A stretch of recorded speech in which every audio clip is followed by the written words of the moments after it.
Om Ajnana Timandasya Chanansala Shalakaya Sakshun Militam Yena Tasmai Shigurave Namah.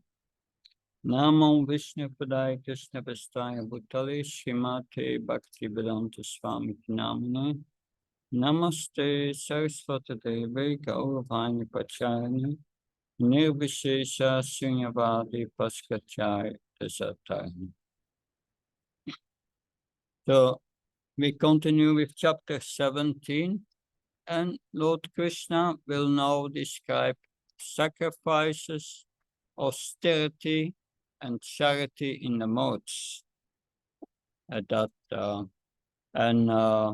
Austerities, he will elaborate a little more. He will speak about austerities of the body, of the mind, and austerity of speech. And at the end of the chapter, Krishna will say, Om Tat Sat. The purpose of all these sacrifices, austerity and charity, should be to please me, as a sacrifice for me.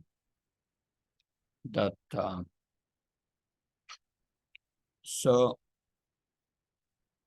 we start with text 11.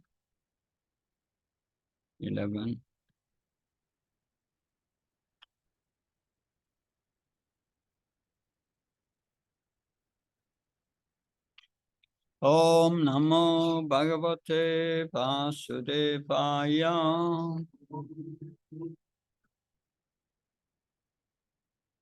Om Namo Bhagavate Vasudevaya.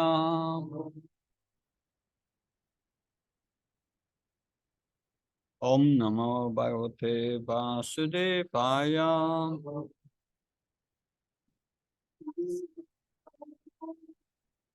Affalakanksibir Chakyo Vididishtoya Ichate Yastavyam Evati Mana Samadaya Satvika.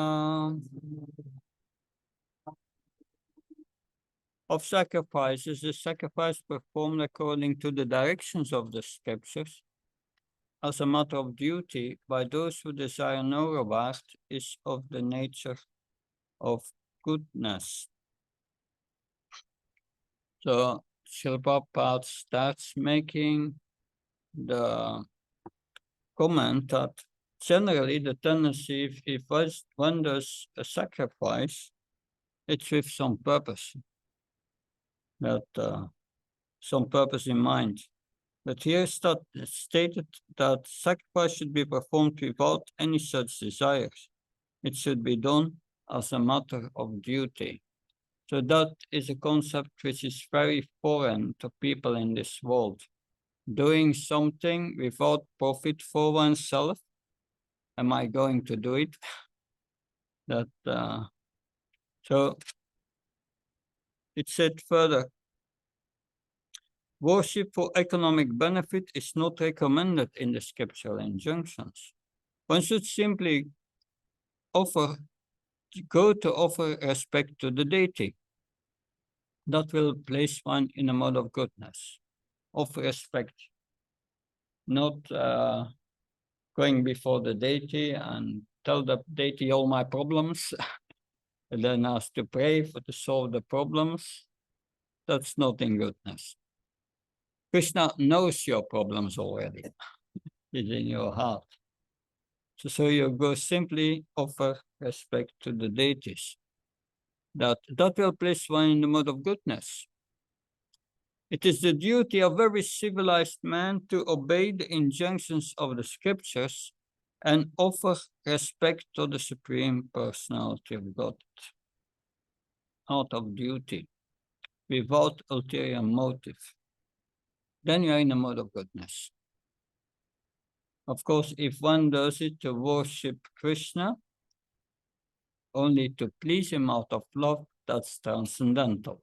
That's devotional service. But this is goodness.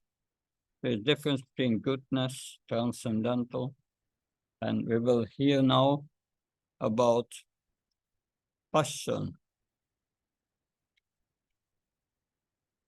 Abhisandayatu phalam dampachtam apichepayat ichyate bharata shastha tam jachnam vidirachasam. That the sacrifice performed for some material benefit or for the sake of pride or chief of the Bharat, you should know to be in the mode of passion. That's more common in this world. The earth is the place of passion, activity. And then we have the sacrifice in ignorance. Vidihinam ashistanam mantrainam adakshinam shraddhavyaitam jahyam tamasam parisakshate. Any sacrifice performed without regard for the directions of scriptures, without distribution of prasadam, spiritual food, without chanting of Vedic hymns and remunerations to the priest, and without faith is considered to be in the mode of ignorance. So, no direction of the scriptures, no distribution of prasad, no chanting of Vedic hymns, no remunerations to the priest, no faith.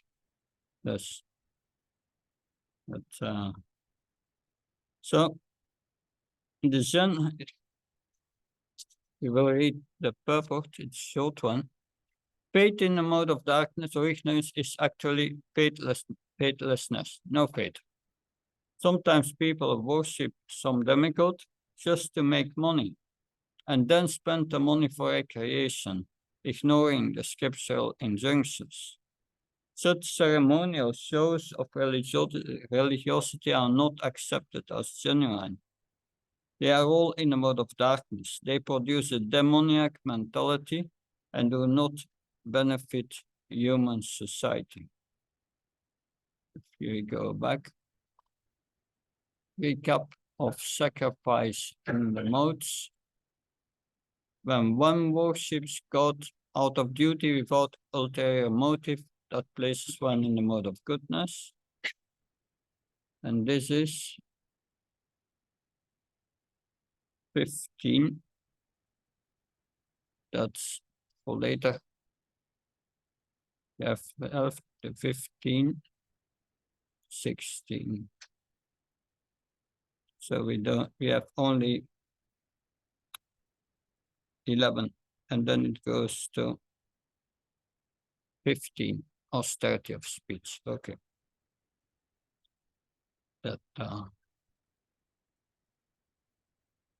So these are sacrifices. And then Krishna started to speak about austerity. 14.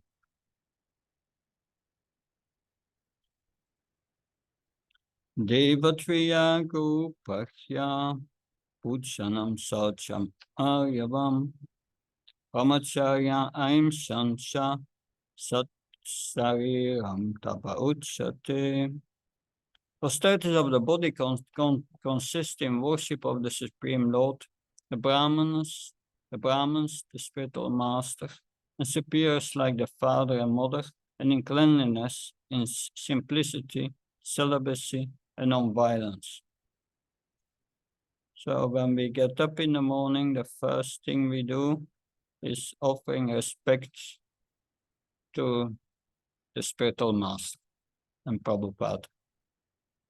That we meet the devotees in the temple, we offer our obeisances.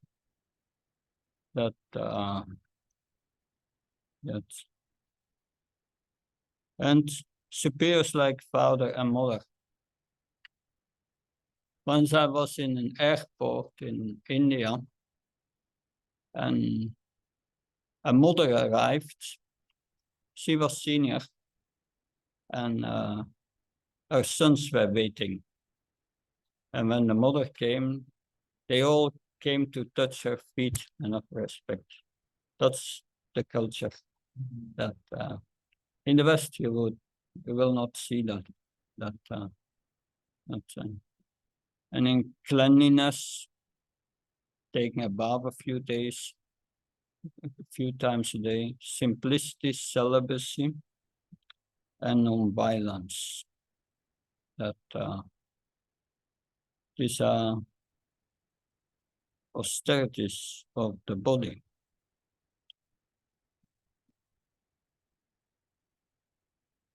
These should be given proper respect. One should practice cleansing oneself externally and internally, and it should learn to become simple in behavior. Further, Prabhupada says that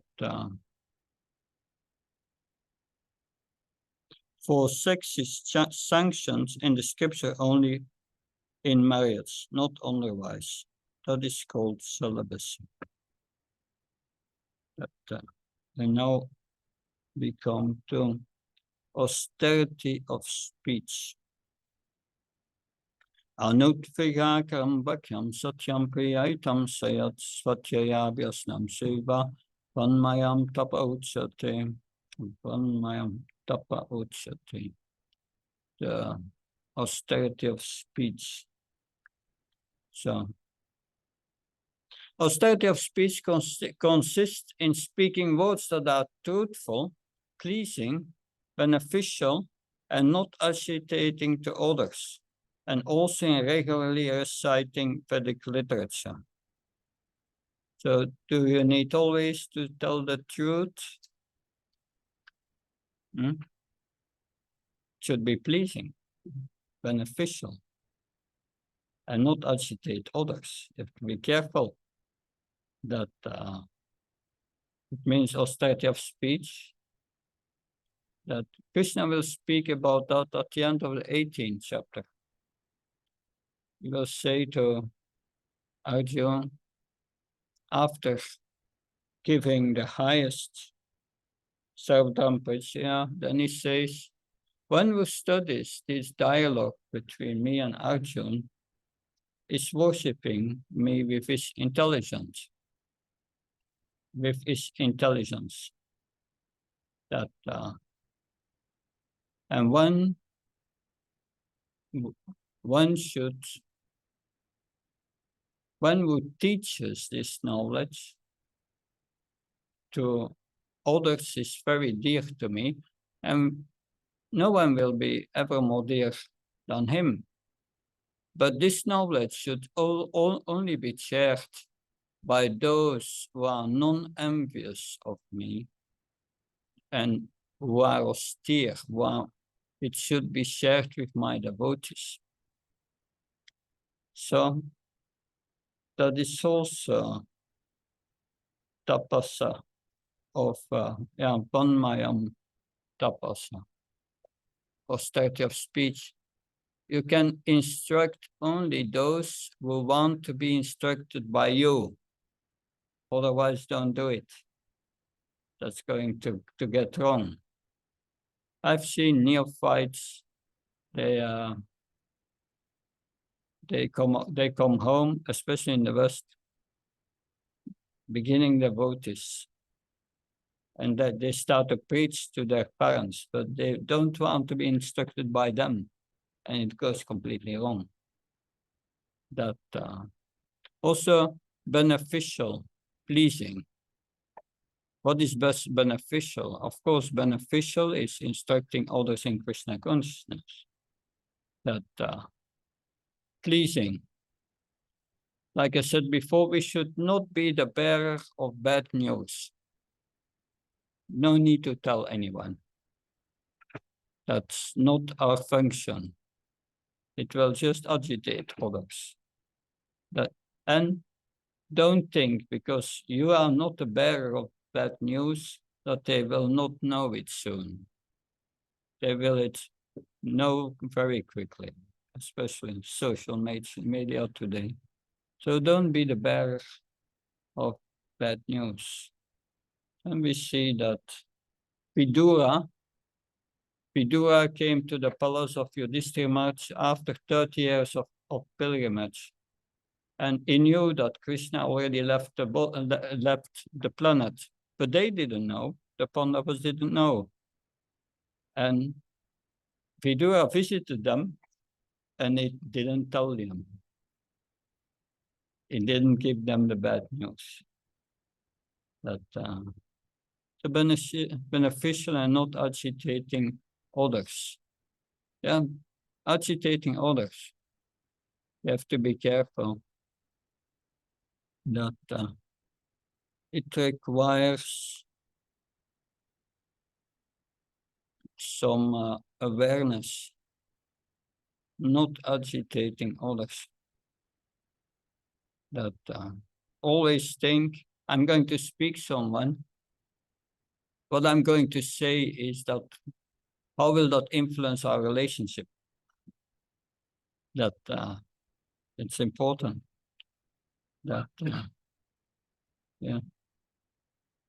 And yeah, it's like this Brahman who told the truth to dacoits. Yes, they asked, did you see this family passing on the road? Yeah.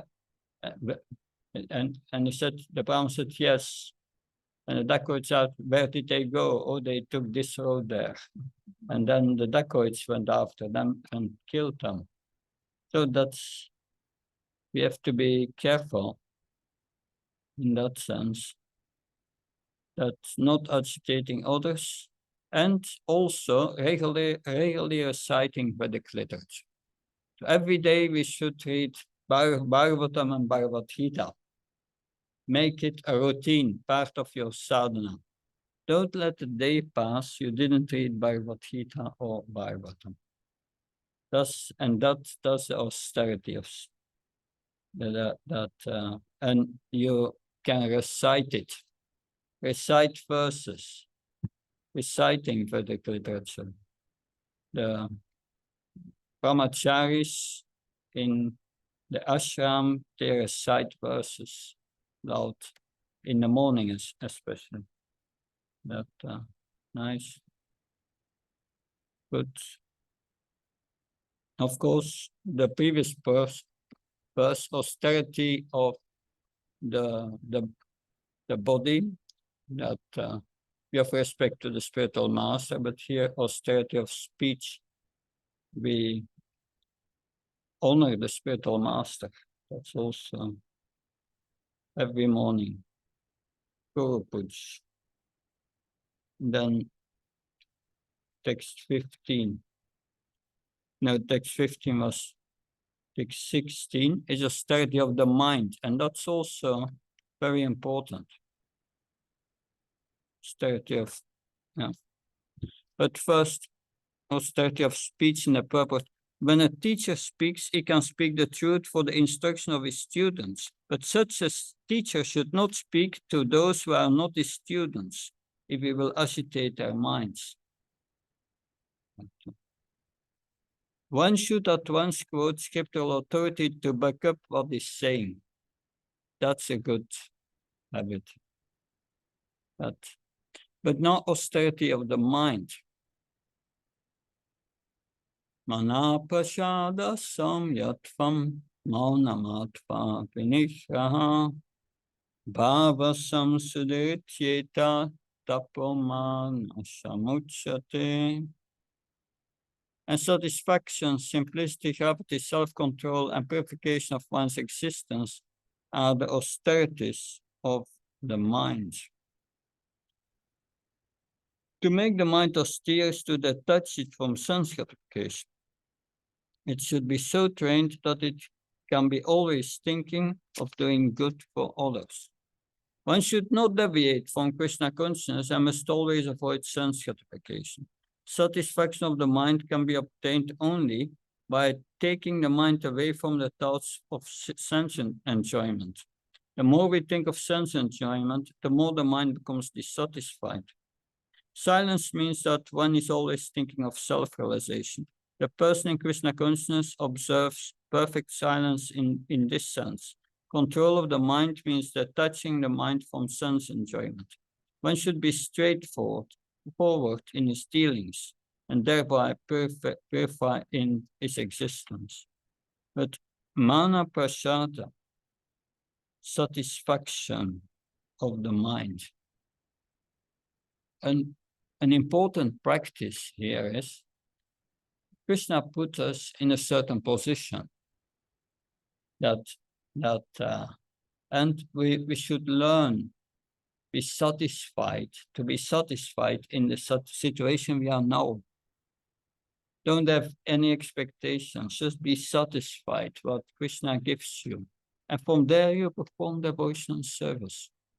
But from the moment you make plans, your mind becomes agitated and the satisfaction is gone. And the plans may never become reality. That does not mean that we should not act to progress in our study, to progress in our work, but don't have unrealistic expectations. And it may happen or not happen. Take the point, if Krishna willing, that if it's become the observer, if it happens, okay. If it doesn't happen, also okay. That but if you create attachment, then the mind becomes, and it doesn't happen, the mind becomes agitated, anger, all these things. So that we have to learn, be satisfied with our present situation.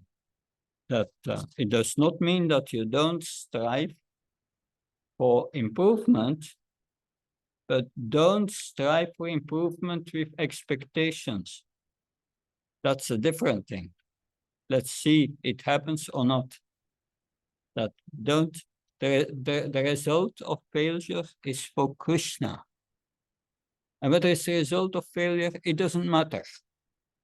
That you have to leave your body. It's all temporary. It's not so important. For the soul, it's not important. So that inner attitude creates satisfaction. That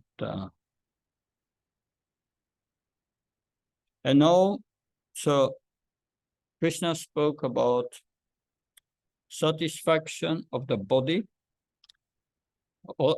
austerity of the body, austerity of speech, and now an austerity of the mind. Austerity of the mind, he made different points that detach oneself from sense gratification, so it means no expectations. That gravity, yes, sober, that we understand the situation in which we are, that this is a world dukkha langama shashvatam, full of misery and austerity, full of misery and it's temporary. Self-control, following the four regulative principles and self-control. Try to eat what you need, not what I want to eat. Purification of one's existence.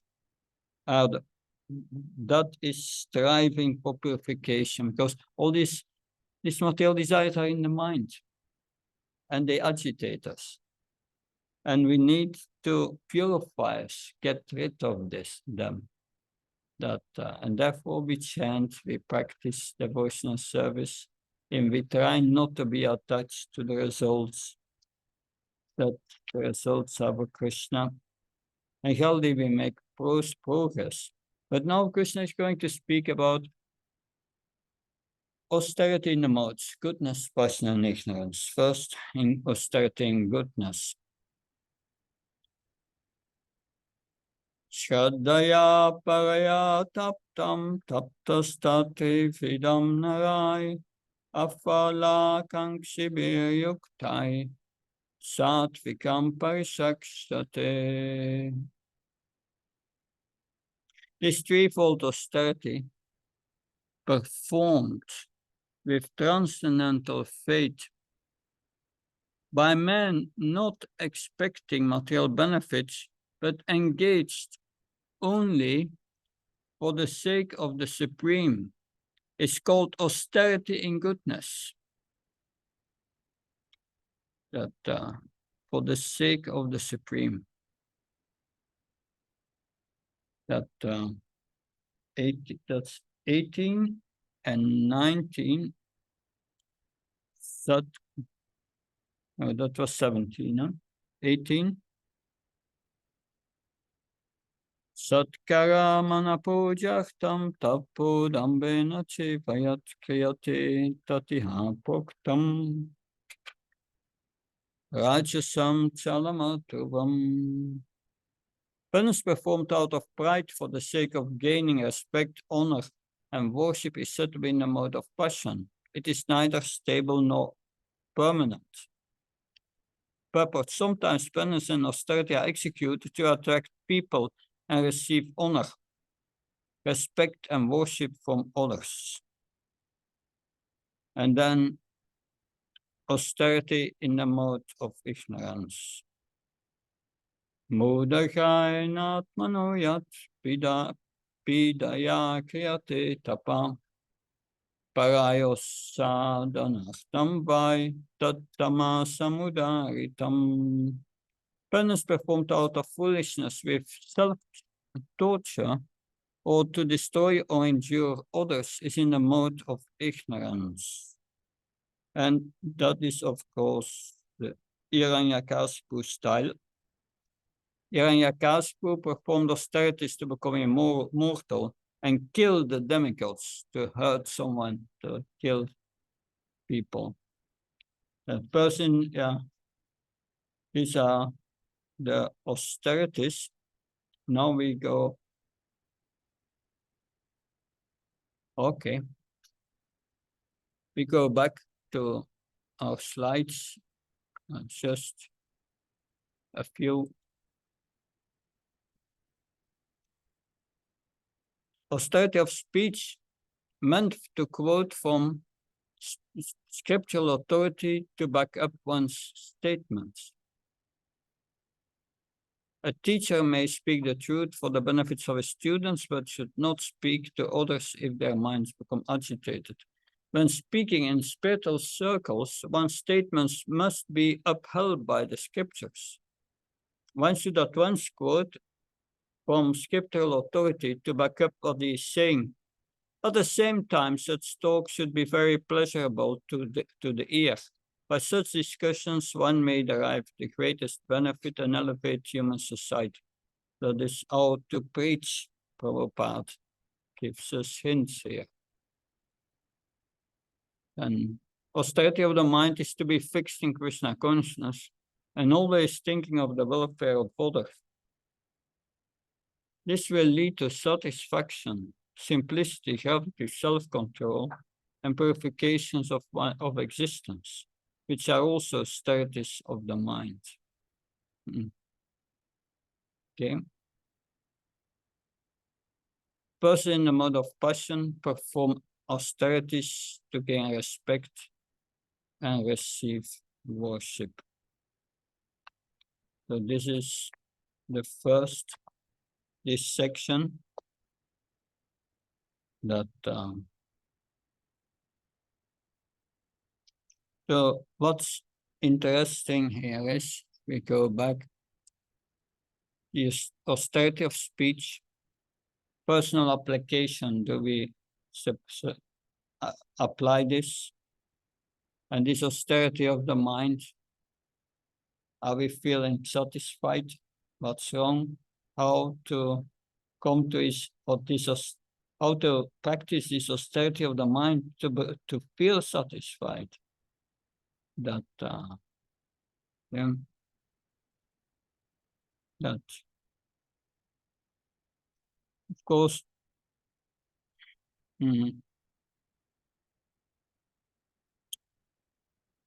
Yes, we can go to the last section now, because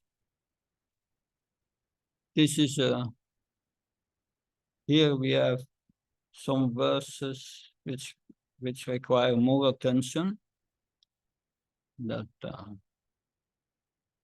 and Krishna will continue in the next version, in the next section, to discuss charity in the modes. Charity. So we will see in the beginning, in the 18th chapter, Krishna will say, because here he discussed sacrifices, austerity, and charity. And then he will say, oh, sages are of the opinion that sacrifice, austerity, and penance should, and charity should never be given up, but they should be done for the sake of the Supreme. And that's also the conclusion here, that we should not perform this sacrifices, austerity, and charity in the modes. We should perform it transcendentally. Om Tat Sat. That is what Krishna will explain at the end. That so then we can continue with the next section. So chapter 17, verses 20 to 28. Krishna describes charity in the modes with their differing results. All activities are contaminated by the modes, and those defects can be offset by action, even if done within the modes of nature, in Krishna's service and by chanting Om Tat Sat. Should be done in Krishna's service. Actually, all our activities should be aimed at pleasing the Supreme. When sacrifice, penance, and austerity are performed without faith in the Supreme, they are useless, both in this life and the next. So that's heavy. Krishna says, he describes sacrifice, austerity, charity in the modes, and he said it's all useless. You must do it for Om Tat Sat, to please the Supreme Lord. Otherwise, there is no connection with Krishna. It's material, it's in the modes. So now, the first verse is 20. Yeah. Let's go. For we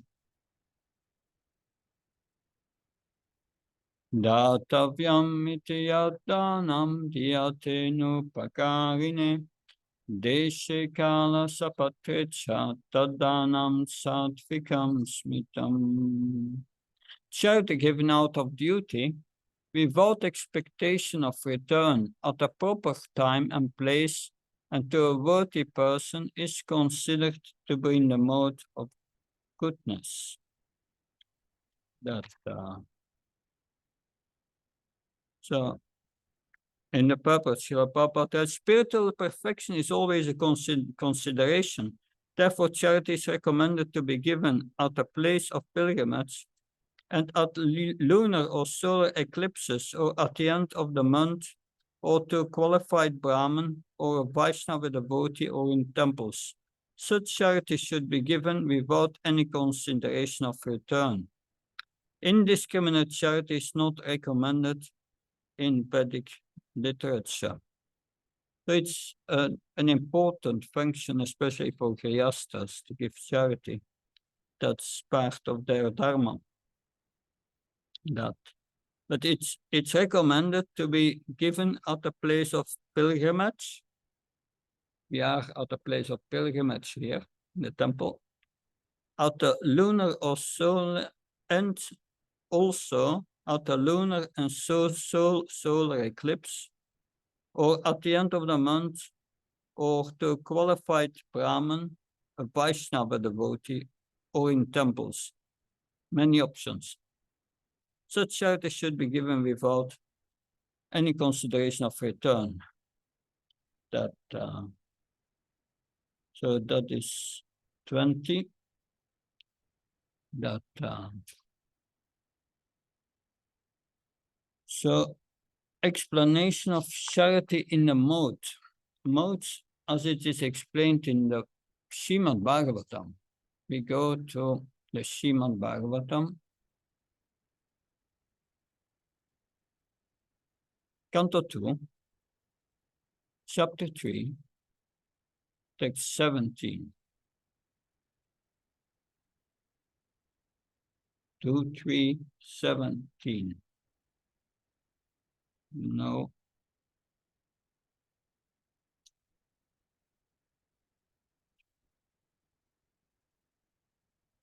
That seems not to be the right.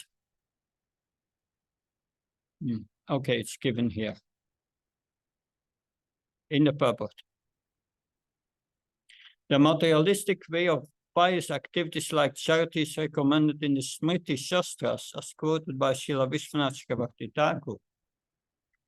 Money given in charity to a suitable person is guaranteed bank balance in the next life. But that's business. Such charity is recommended to be given to a Brahmin. If the money is given in charity to a non-Brahmin without Brahminical qualification, the money is returned in the next life in the same proportion. If it is given in charity to an half-educated Brahmin, then the money is returned double. If the money is given in charity to a learned and fully qualified Brahmin, the money is returned 100 and 1,000 times. And if the money is given to a Veda Paraga, one who has factually realized the power of the Vedas, it is returned by unlimited multiplication. The ultimate end of Vedic knowledge is realization of the personality of Godhead, as stated in Bhagavad Gita, Vedasa Sarvayama Bhavetya. There is a guarantee of monies being returned if given in charity regardless of proportion. Similarly, a moment passed in the association of a pure devotee by hearing and chanting the transcendental message of the Lord is a perfect guarantee for eternal life, for returning back home, back to Godhead. Madama gatva punar janmana vidyate.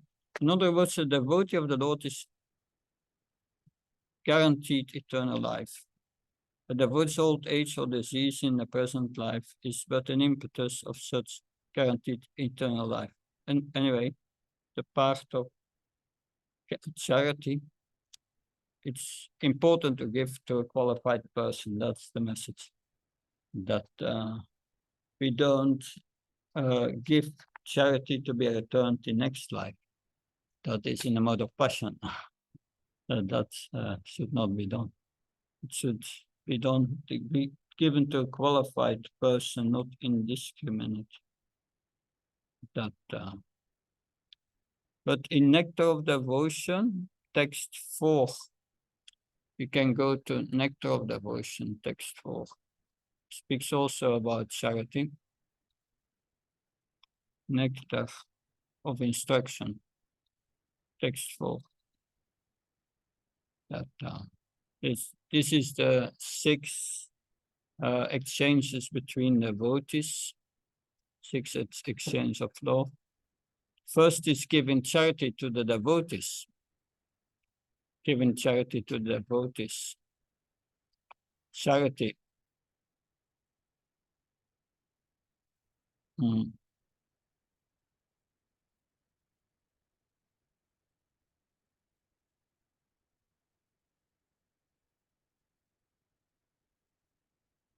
Your love. And it says in the beginning here. So giving charity to the devotees, that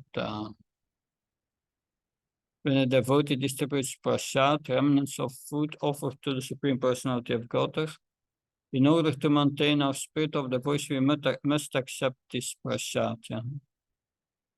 We should also invite pure devotees to our home, offer prasad, and be prepared to please them in all respects. This is called Bhakti Bhojayate Shiva. That, yeah, Sangatyaga. But the point is that made is here. The best charity that one can give is Krishna consciousness, giving Krishna consciousness to others. That's described here in the purport somewhere. Yeah, here. Contributing or distributing the holy name of the Lord is a sublime example of contributing or giving charity, the Dadati principle. So that's the greatest charity. By the same token, one must follow the Pratigrinati principle and be willing and ready to receive the transcendental gift. Anyway, that's the giving the holy name in charity. That is 20. Good. Now,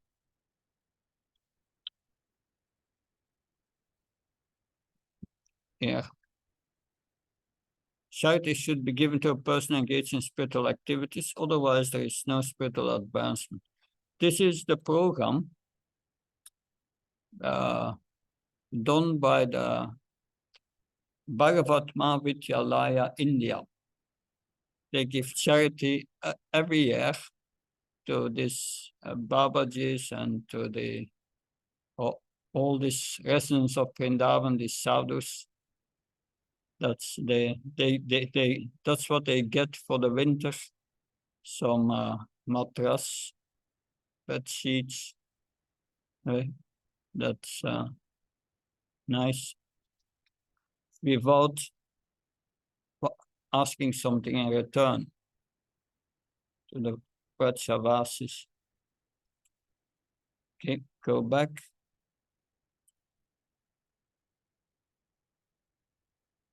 Back to the Bhagavad Gita. 17, 21.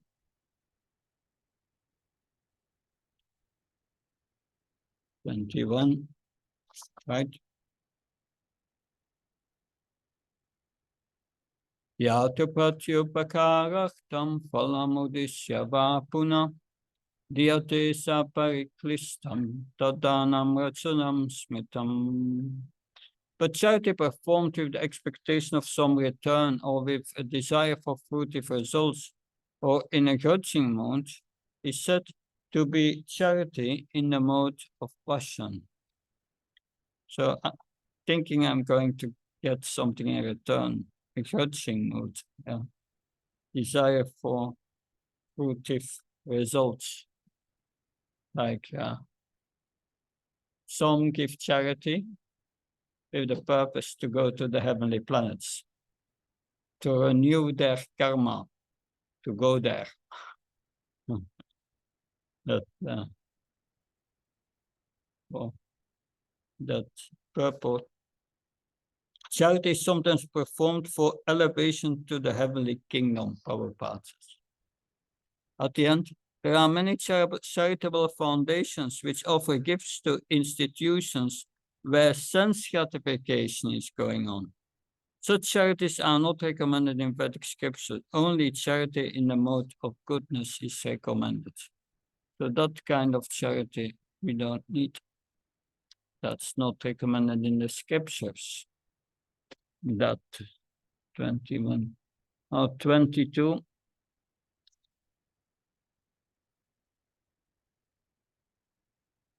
Adeshakale yadanam apratyeba sadiyate asatketam avahyatam tattama samudaritam. And charity performed at an impure place, at an improper time, to unworthy persons, or without proper attention, respect is said to be in the mode of ignorance. Contributions for indulgence in intoxication and gambling are not encouraged here. That sort of contribution is in the mode of ignorance. Such charity is not beneficial. You see that especially in Western countries, in cities, there are beggars. And why do they beg? They want to buy alcohol and all these things. That is not recommended. That's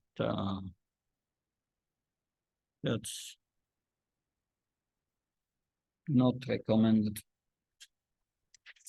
Mm-hmm. Let's see. Yeah, now we come to this Om Tat Sat. First, we go to the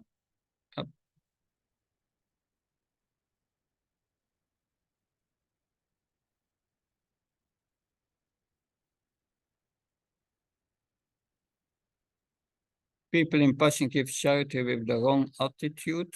Yes. And verse 23, that we will do after the break.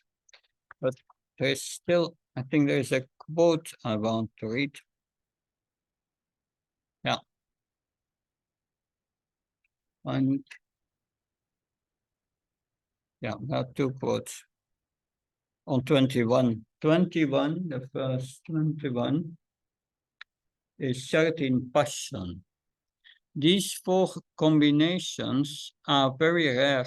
Charity accompanied by sweet words, knowledge without pride, valor with forbearance, and wealth with a charitable disposition.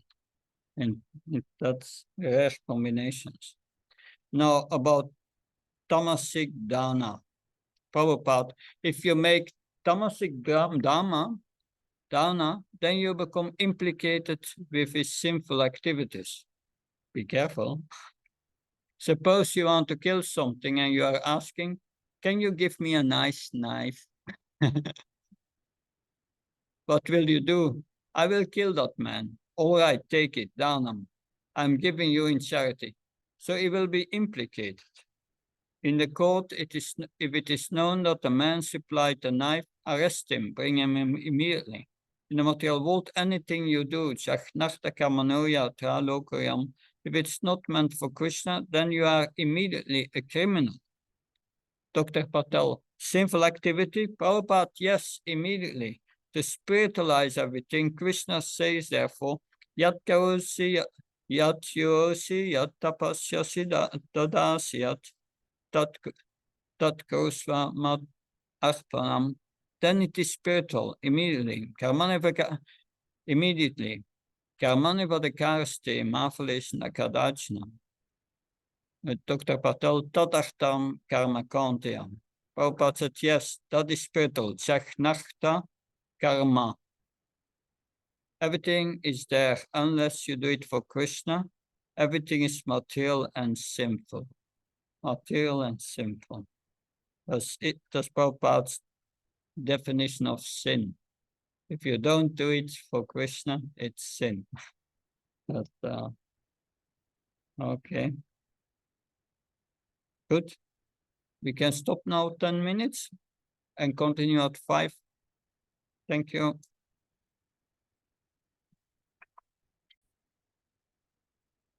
Text 23.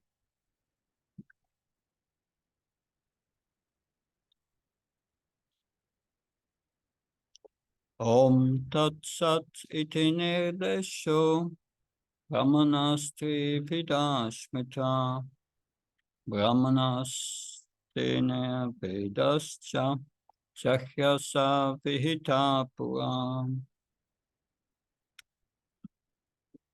From the beginning of creation, the three words Om Tat Sat were used to indicate the absolute truth. These three symbolic representations were used by Brahmins while chanting the hymns of the Vedas and during sacrifices for the satisfaction of the Supremes. Om Tat Sat, that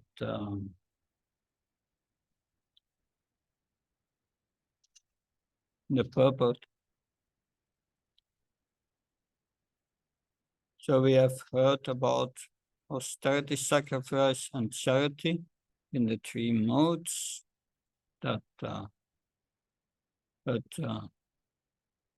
And all these activities in the modes are contaminated by material nature. But when they are aimed for Om Tat Sat, the Supreme Personality of Godhead, they become a means for spiritual elevation. Om Tat Sat particularly indicate the absolute truth, the Supreme Personality of Godhead. One who acts without following the regulations of the scriptures will not attain the absolute truth. He will get some temporary results, but not the ultimate end of life. The conclusion is that a performance of charity, sacrifice, and penance must be done in the mode of goodness. So Bhagavad Gita recommends, therefore, that any work done should be done for Om Tat Sat or the Supreme Personality of Godhead.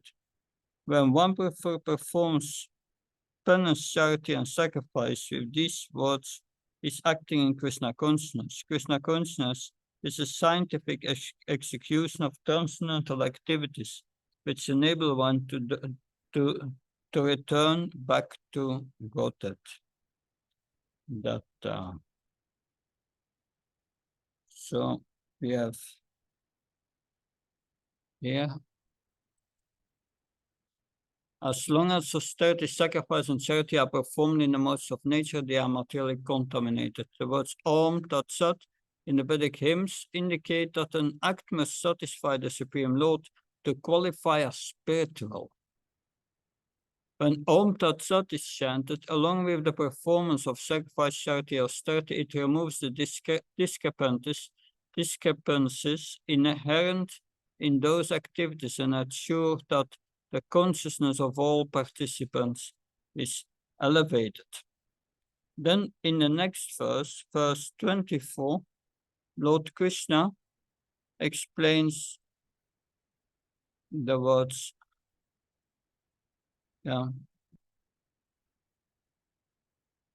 Om. That's here. Tasmat Om it udaritya Chakyadanatapakriya Pavartante Vidanokta Satatam Brahmavadinam. Therefore, transcendentalists undertaking performance of charity, and penance, sacrifice, charity, and penance in accordance with scriptural regulations begin always with Om to attain the Supreme.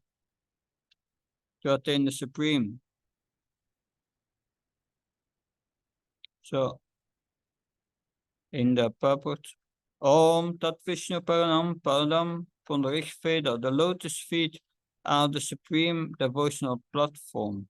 The performance of everything on behalf of the Supreme assures the perfection of all activity. So Om means that one aspires to reach the Supreme. And now Tat. That's the next verse. Explains Tat 25. Tat iti anabhisantya phalam jahyata pakriya dana kriya savivida kriyante moksakangshibi. Without desiring fruitive results, one should perform various kinds of sacrifice, penance, and charity with the word Tat. The purpose of such transcendental activities is to get free from material entanglement. So Om indicates to become free from material entanglement. Tat indicates to become free from material entanglement. Om means I'm trying to attain the Supreme. And Tat means by that I want to come free from material entanglement. So to be elevated to the spiritual position, one should not act for any material gain. Acts should be performed for the ultimate goal of being transferred to the spiritual kingdom, back home, back to Godhead. And now the word Sat is 26, 27. Sat bhave sadhu bhave cha sat ityeta prayuchyate pashaste karmani tata sat shabda partachuyate chakne tapasi dane cha stiti sat iti satchate. karma cheva tadartiyam sat iti eva bidiyate. The absolute truth is the objective of devotional sacrifice, and it is indicated by the word sat. The performer of such sacrifice is also called sat, and as are all works of sacrifice, penance, and charity, which, true to the absolute nature, are performed to please the Supreme Person or Son of Prita. So, in the purpose, acting in Krishna consciousness is called sattva. And one who is fully conscious of the activities of fully conscious of the activities of Krishna consciousness is called the sadhu. In Srimad Bhagavatam 3:25-25, it is said that the transcendental subject matter becomes clear in the association of devotees. The words used are satam prasangam mamavirya samvidot tatparamarit karana rasaya nakatve tatyosnat abhavaya vartmani shradara rati bhakti anukramishate satam prasangam mamavirya samvidot bhavantrit karana rasaya nakata tatyosnat abhavaya vartmani Shadorati Bhakti Anukramishati. The verse says Satam Prasangam, in association of pure devotees. Satam Prasangam Mamavirya Samvido, the powerful pastimes of the Lord are discussed.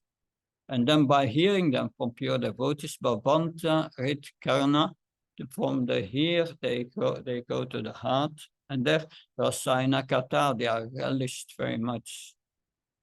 That and then Tatyosnat Abhavaka Vartmani, one makes progress on the path of liberation. And how does this progress, what does it mean making that progress? From Shraddha, Rati, Bhakti, Anukramation, from Shraddha, one purifies oneself, one comes to a taste, one becomes attracted to Krishna, and finally, one develops prema. So that's the purpose, to come to that prema and get liberation. To sat. Sat indicates one must act in Krishna consciousness, or sattva in association of devotees, of sadhus who are satam, pure. That so that is Krishna's conclusion here, is that Om Tat Sat, all these sacrifices, austerities, and charity should be done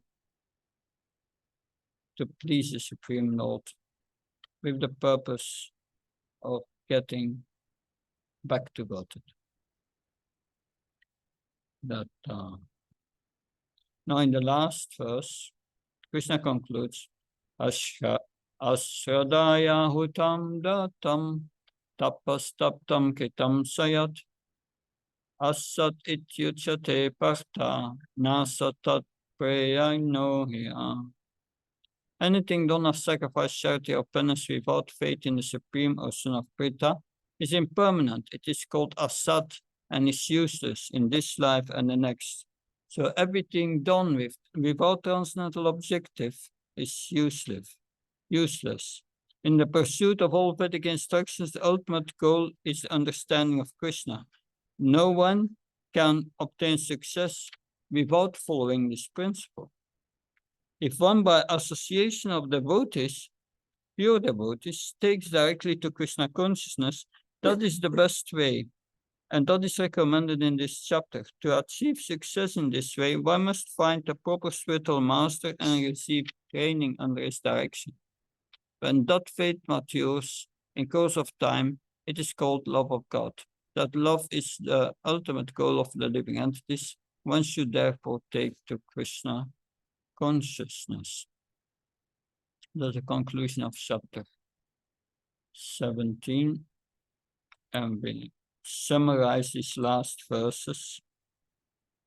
That was text 23, with that as long as austerity, sacrifice, and charity are performed in the modes of nature, they are materially contaminated. The word Om Tat Sat in the Vedic hymns indicate that an act must satisfy the Supreme Lord to qualify as spiritual.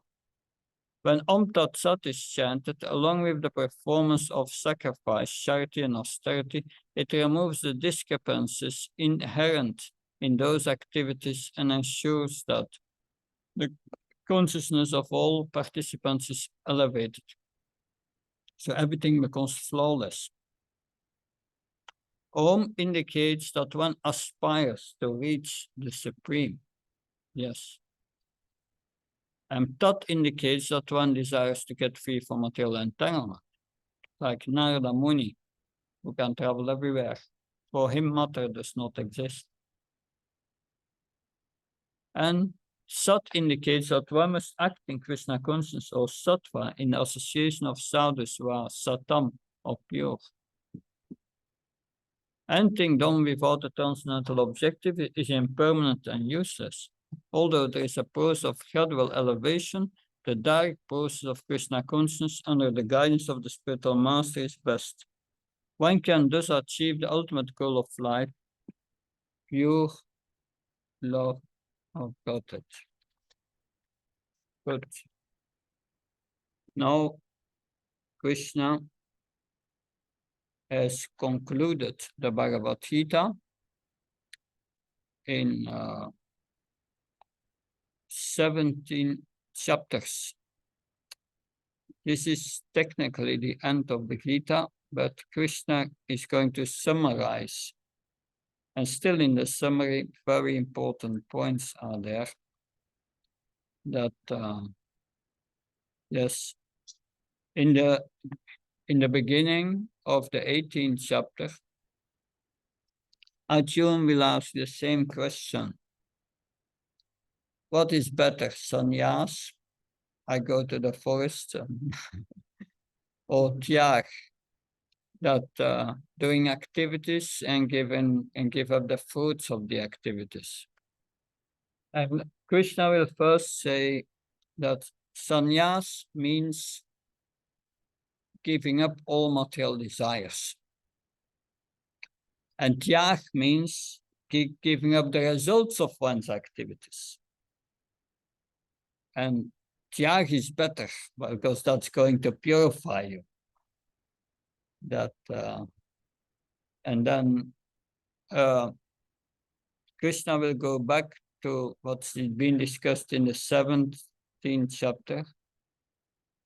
He will speak about sacrifices, austerity, and penances, and penances. And he says some sages say they should never be given up. That. But then Krishna gives his opinion, and he says charity, sacrifice, charity, and penance should never be given up, even not by renounced persons. He says that because this sacrifice, charity, and penance, it will help one to discharge devotional service to the Lord. That is the highest criterion of religion, to accept any work, sacrifice of charity, which help one to discharge devotional service of the Lord. It must be done with the objective of Om Tat Sat. Yes, yeah. So real renunciation means to give up the fruits of action for the satisfaction of Krishna. One who does it is a sannyasi. So the first 12 verses, they are a summary of the first 6 chapters of the Gita, mainly Karma Yoga. So we will hear the first verse. But first, I will bring something else on the screen.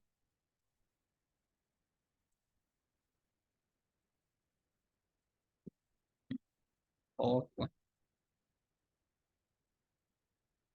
chapter 18, verse 1 to 12. It's here. So let's see here.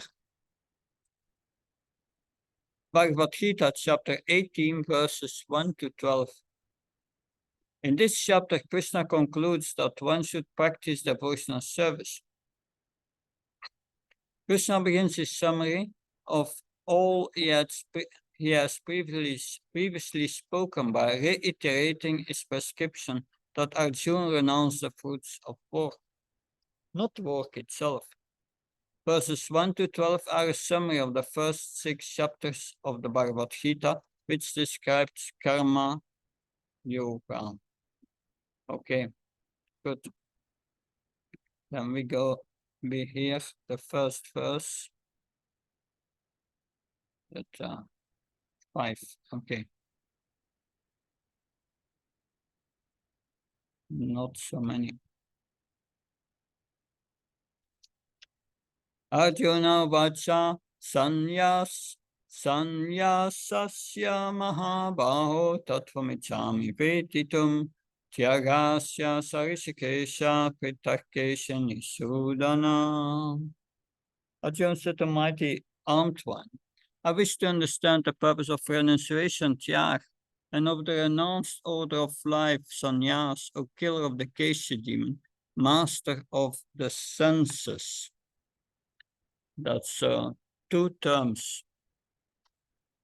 The purpose of renunciation and the purpose, renunciation, tyag, and the renounced order of life, sannyas. And Krishna is very didactic. So Arjuna is asking these 2 terms. What is best?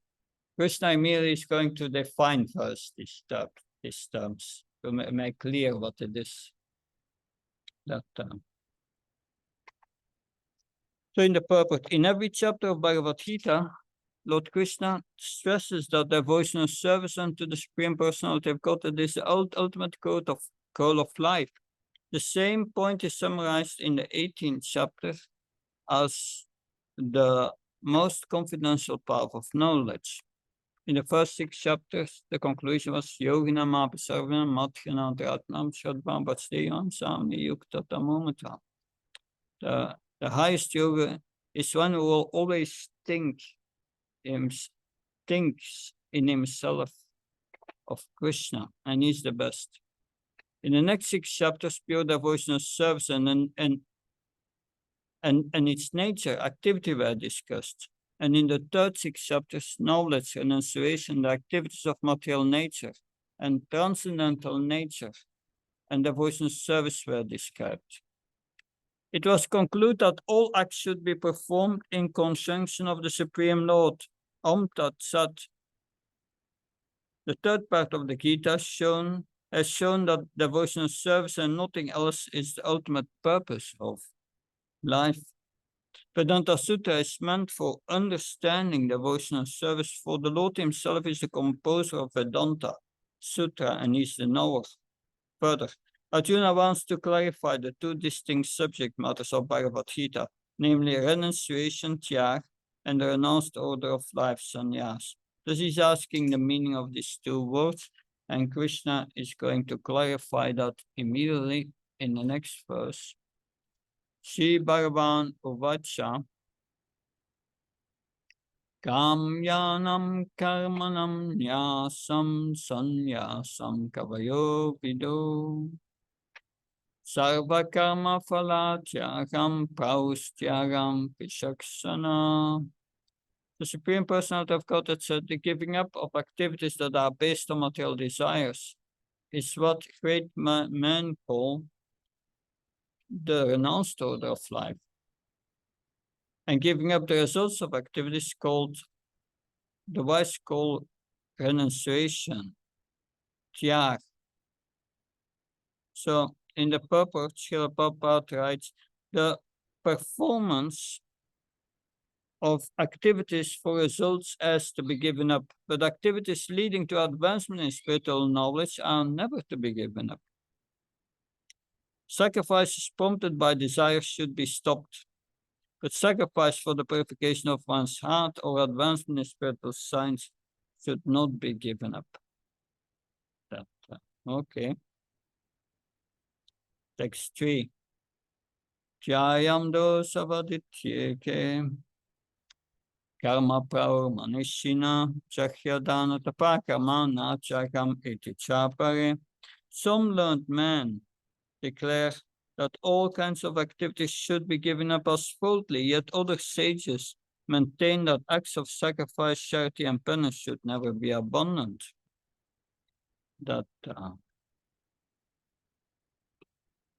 And then Krishna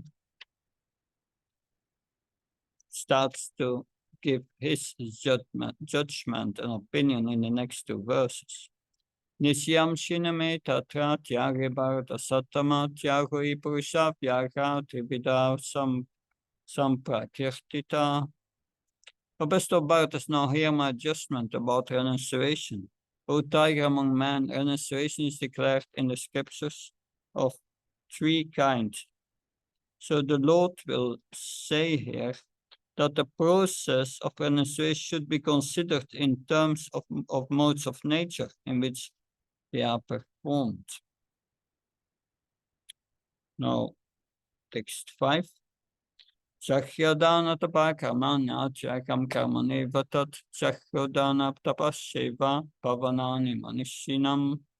Acts of sacrifice, charity, and penance are not to be given up. They must be performed. Indeed, sacrifice, charity, and penance purify even the great sources. So that's the same point. He says sacrifice, charity, and penance.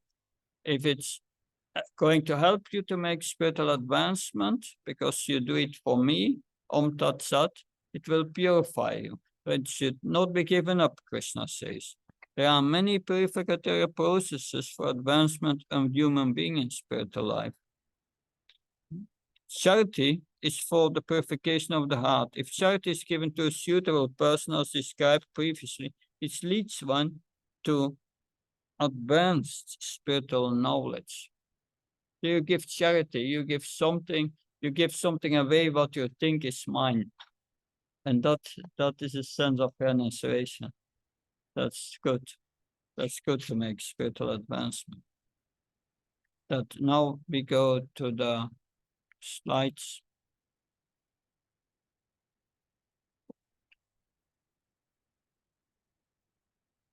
So, in the previous chapter, the purpose of life was indicated to be renunciation and attainment of the transcendental position above the three material modes. Arjuna wants to clarify these two distinct subject matters of Bhagavad Gita, namely renunciation, tyag, and the renounced order of life. So sannyas means giving up activities that are based on material desires, where tyag means to give up the fruits of action. The fruits of action. One should not renounce activities that lead to spiritual advancement. Krishna repeats that in 5: sacrifice, charity, and penances should not be given up. If done for the Supreme, they will purify the heart. Some sages say that all fruitive activities should be given up. Who are these sages who say that all fruitive activities should be given up?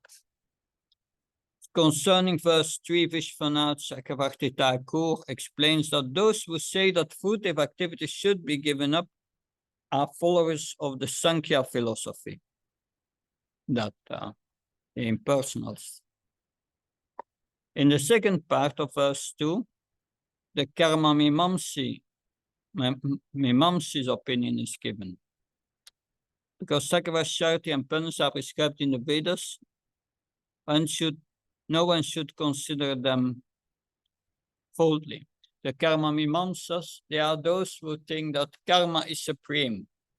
There is no question to go to the spiritual world, I think. That doesn't exist.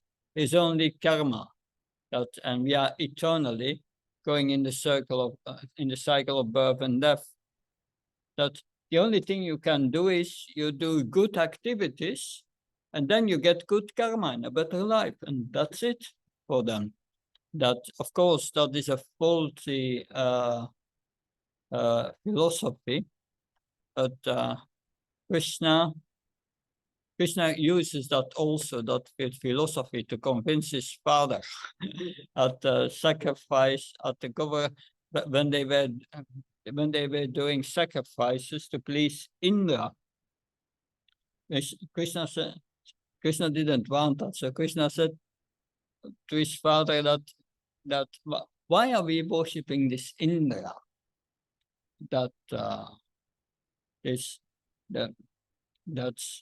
because Indra must give rain if one has good karma.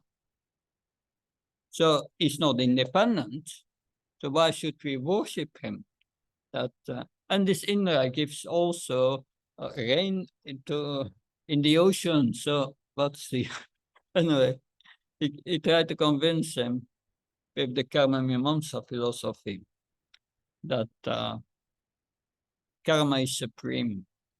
Of course, Krishna uses that only to convince his father.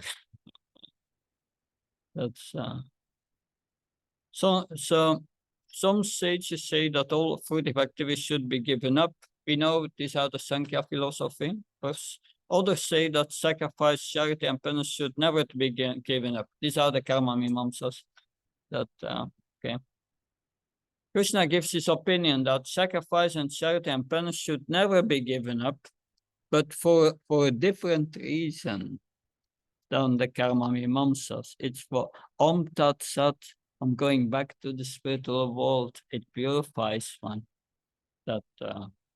So even not by renounced persons must also engage in devotional service and sacrifice, charity, penance. That's what we do. Sacrifice. The sacrifice of coming to Deland and the charity to trying to give the knowledge of Bhagavad Gita. We try to do that should never be given up, even not by sannyasi.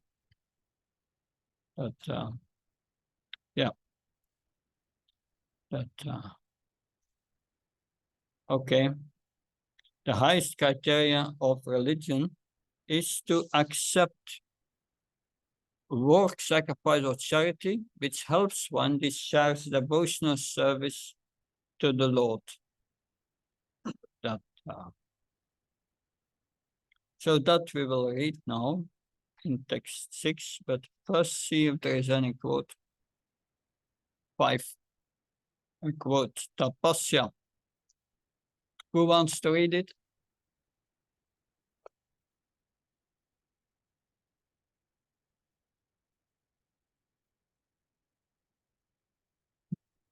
Voluntarily accepting all kinds of inconveniences.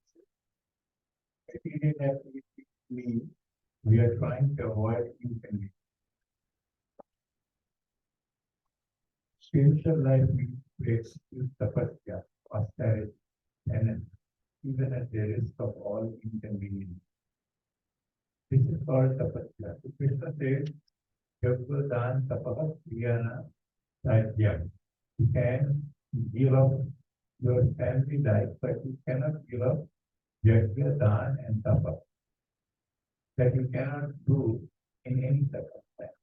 These things must be continued. Yajna, dan, tapa, na, rajyam, karyam, evatat. Karyam means you must do it. So unless you practice yoga from the very beginning, giving charity, if you are a grihast or undergo tapasya on taking sun, how do you understand this philosophy? It is not possible. In Telugu, however, this jajya is not possible. Ritualistic jajya sacrifice, as it commented in the Vedas, is not possible. It is very expensive. You have to acquire much ghee and grain and so many other things. Until so many people daily. It is a very difficult task to perform the ritualistic jajya. Therefore, it has made it easy. What is that? Therefore, Sankirtane Kale those who have brains, who are not dull, not filled with stardom, can understand Sankirtan better. Then it fulfills the injunction of the Bhagavad Gita. Jaggo San Tapa Sudha. So, Srila Prabhupada make it very simple. This sacrifice, austerity, penances, just do Sankirtan Jagya, chant the holy names of Krishna. That is a Jagya. And we fulfill all these conditions, Srila Prabhupada. That the highest criterion of religion is to accept any kind of work, sacrifice, or charity which help one to discharge devotional service. Go back. That's 6. Yeah. Etannapi tu karmani sangyam tyaktva phalani cha kartavyani niti me partha nishitam matam uttamam. All these activities should be performed without attachment and or expectation to the result. They should be performed as a matter of duty. Usana Prita. That is my final opinion. So in the purport, Srila Prabhupada writes, all sacrifices which are meant for material advancement in life should be given up. But sacrifice that purify one's existence and elevate one to the spiritual plane should not be stopped. Everything that leads to Krishna consciousness must be encouraged. So we can only do Krishna conscious activities. A devotee of the Lord should accept any kind of work, sacrifice, or charity which will help him in the discharge of devotional service. Okay, we go back. Text 7. Niyatasmatu sanyasa karmano no papachate mohatasya parichayas tamasa parikirtita. Prescribed duties should never be renounced. If one gives up prescribed duties because of illusion, such renunciation is said to be in the mode of ignorance. Can someone read the purport? One wants to read.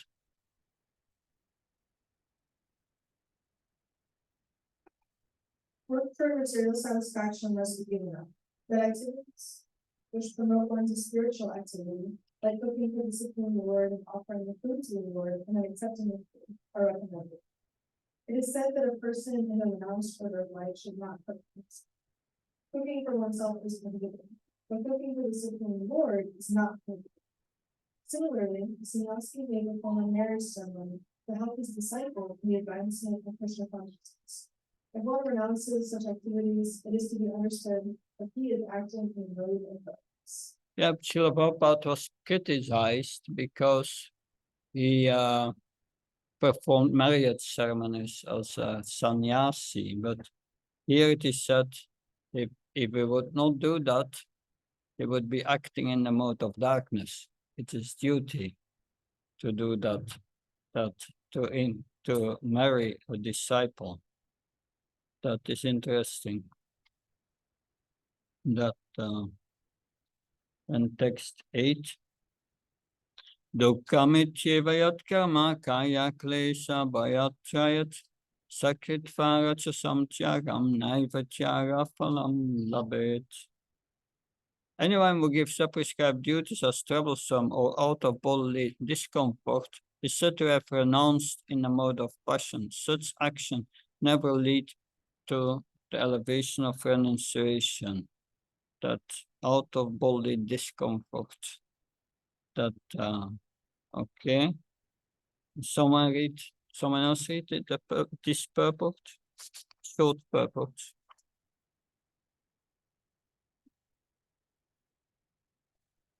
One who is in Krishna consciousness should not give up earning money until fear that he is performing creative activities. If by working one can engage his money in Krishna consciousness, if by rising early in the morning one can advance his strength in mental Krishna consciousness, one should not desist out of fear, or because such activities are considered troublesome. Such renunciation is in the mode of action. The result of passionate work is always miserable. If a person renounces work in his spirit, he never gets the result of renunciation. So not renouncing, do it for Krishna. Text 9. Karyamityeva yat karma niyatam kriyatarjuna sangrantyatva phalam cheva satyega satviko mata. O Arjuna, one who performs his prescribed duty only because it ought to be done and renounces all material association and attachment to the fruit, his renunciation is said to be in the goodness. Renunciation in goodness. That can someone read the purport? Prescribed duties. Prescribed duties must be performed with this mentality. One should act without attachment to the results. He should be disassociated from the main field. A man working with Krishna consciousness in a factory does not associate himself with the work of the factory, nor with the workers of the factory. He simply works for Krishna. And when he gives up the result of Krishna, he is acting transcendently. Thank you. Nadveshta kusalam karma kusalena nuchayate tyagi sattva samavishtu meda vichina samsaya. The intelligent renouncer situated in the mode of goodness, neither hateful of inauspicious work nor attached to auspicious work, has no doubts about work. So a person in Krishna consciousness or in the mode of goodness does not hate anyone or anything which troubles his body. That text 11. Now, real renunciation. Naideya prita sakyam tyaktum karma nashesata yastu karma phala tyagi na tyagit abhidiyate. It is indeed impossible for an embodied being to give up all activities, but he who renounces the fruits of action is called one who has truly renounced. So it is said in Bhagavad Gita that one can never give up work at any time. Therefore, he who works for Krishna does not enjoy the fruitive results. Who offers everything to Krishna is actually a renouncer. That the one who does this only to renounce the fruits of action for the satisfaction of Krishna. That's the real sannyas, Krishna says. That and now text 12. Anishtamishtam ishvam sa trividam karmana phalam bhavatyahinam pritya natu sannyasinam kvachit. For one who is not renounced the threefold fruits of action, desirable, undesirable, desirable, and mixed, accrue after death. But those who are in the renounced order of life have no such result to suffer or enjoy. So a person in Krishna consciousness, acting in knowledge of his relationship with Krishna, is always liberated.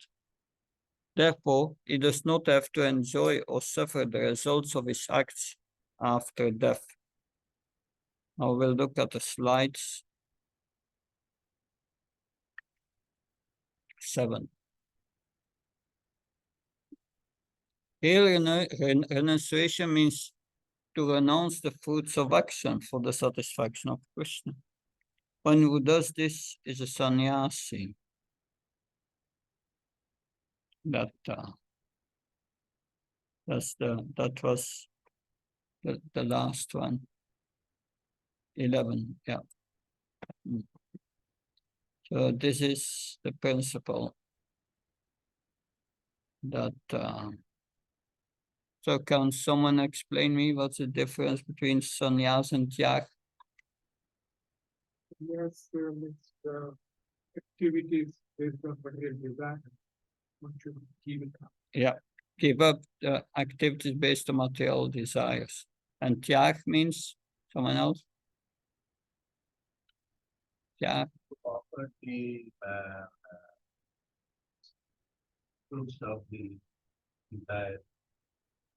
Yeah. To renounce the give up the fruits of the results of one's activities, the fruits of one's activities. That and who is the real sannyas? It's on the screen. Yes, that's One who renounces the fruits of action for the satisfaction of Krishna. So that is the basic teaching.